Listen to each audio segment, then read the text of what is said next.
الحمد للہ رب العالمین والصلاة والسلام علی سید المرسلین اما بعد۔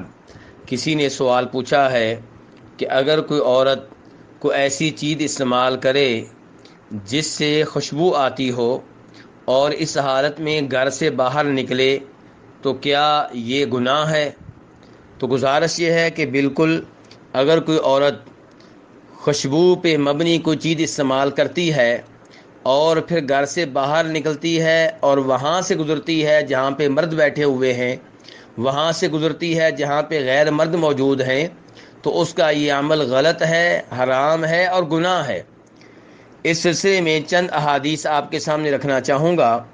پہلے نمبر پہ وہ حدیث جسے ابو موسیٰ اشعری رضی اللہ تعالی عنہ نبی صلی اللہ علیہ وسلم سے روایت کرتے ہیں کہ آپ نے فرمایا: اذا استعطرت المرأة فمرت على القوم ليجدوا ريحها فهي كذا وكذا قال قولا شديدا، کہ جب کوئی عورت خوشبو لگا کر کسی قوم کے پاس سے گزرتی ہے تاکہ وہ اس کی خوشبو پا لیں تو وہ ایسی ہے۔ آپ علیہ الصلوۃ والسلام نے ایسی عورت کے متعلق بڑے سخت الفاظ استعمال فرمائے۔ دوسرے نمبر پہ جناب ابو ہریرہ رضی اللہ تعالیٰ کے بارے میں آتا ہے، اس حدیث میں جسے امام ابو داؤد رحمہ اللہ نے روایت کیا ہے کہ انہیں ایک عورت ملی اور انہوں نے اس سے خوشبو محسوس کی اور اس کی چادر کا پلو بھی غبار اڑاتا آ رہا تھا۔ تو جناب ابو ہریرہ نے اس عورت سے کہا: اے جبار کی بندی، اے اللہ کی بندی، تو مسجد سے آئی ہے؟ تو وہ کہنے لگی: ہاں، میں مسجد سے آئی ہوں۔ تو جناب ابو ہریرہ فرمانے لگے: کیا تو نے اس کام کے لیے خوشبو لگائی تھی؟ وہ کہنے لگی: ہاں۔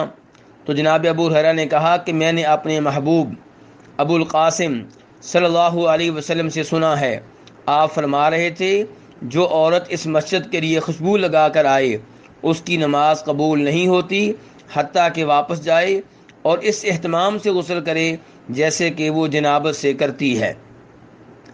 ان دو حدیثوں سے اندازہ لگایا جا سکتا ہے کہ اس معاملے میں کتنی سختی ہے۔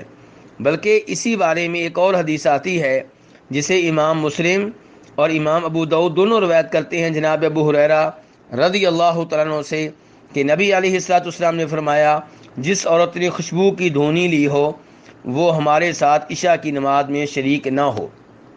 تو خلاصہ کلام یہ ہے کہ عورت کے لیے جائز نہیں ہے کہ وہ خوشبو لگا کر گھر سے باہر نکلے جب کہ اسے معلوم ہو کہ میں نے جہاں سے گزرنا ہے وہاں غیر مرد موجود ہوں گے اور میرا واسطہ ایسے لوگوں سے پڑے گا جو میرے لیے محرم نہیں ہیں۔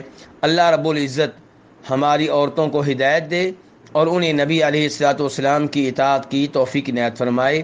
وصلی اللہ تعالی علی نبیہ محمد وآلہ وصحبہ اجمعین۔